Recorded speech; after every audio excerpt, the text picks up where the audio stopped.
अवसान माता का प्यारा सा गीत अगर आपको अच्छा लगे तो प्लीज़ हमारे चैनल को सब्सक्राइब करें, लाइक कमेंट करें और ज़्यादा से ज़्यादा शेयर करें। तो चलिए हम सुनाते हैं अवसान माता का बहुत ही सुंदर भजन। कहवा से आवई ग्वालिनी, कहवा से मालिनी, कहवा से मालिनी हो बहिनी, कहवा से वै सुहागिनी अवसानी माई के पूजई, अवसानी माई के पूजई हो बहिनी, कहवा से वै सुहागिनी अवसानी माई के पूजई, अवसानी माई के पूजई हो। पूर्वु से आवाई ग्वालिनी पछुआ, मालिनी पछुआ से मालिनी हो बहिनी, गाँवा से आवई सब सुहागिनी अवसानी माई के पूजई, अवसानी माई के पूजई हो बहिनी, गाँवा से आवई सब सुहागिनी अवसानी माई के पूजई, अवसानी माई के पूजई हो। काउलई के आवई ग्वालिनी काउलई के मालिनी, काउलई के मालिनी हो बहिनी, काउलई के आवई सब सुहागिनी अवसानी माई के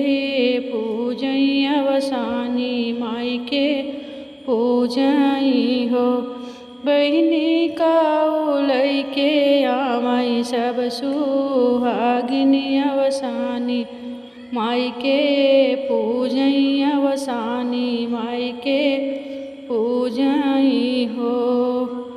दूध लई के आवई ग्वालिनी फूल लई के मालिनी, फूल लई के मालिनी हो बहिनी, भोगवा लगावई सब सुहागिनी अवसानी माई के पूजई, अवसानी माई के पूजई हो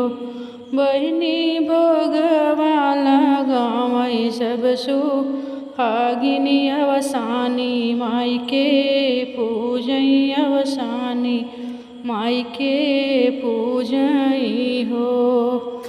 काऊ जे पाई हाई ग्वालिनी काऊ जे मालिनी, काऊ जे मालिनी हो बहिनी, काऊ जे पई है सब सुहागिनी अवसानी माई के पूजई, अवसानी माई के पूजई हो बहिनी, काऊ जे पावई सब सुहागिनी अवसानी माई के पूजई, अवसानी माई के पूजई हो।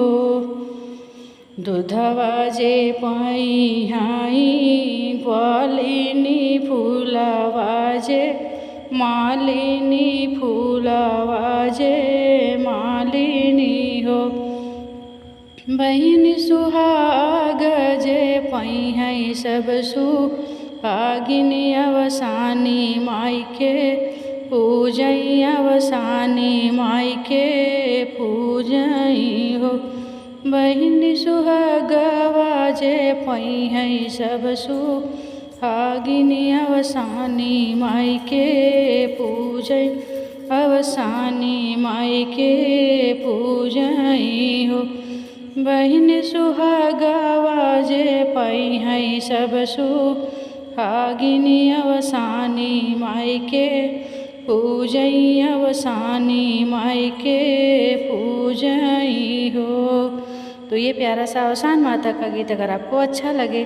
तो प्लीज़ हमारे चैनल को सब्सक्राइब करें, लाइक कमेंट करें और ज़्यादा से ज़्यादा शेयर करें, हमारा सपोर्ट करें। धन्यवाद।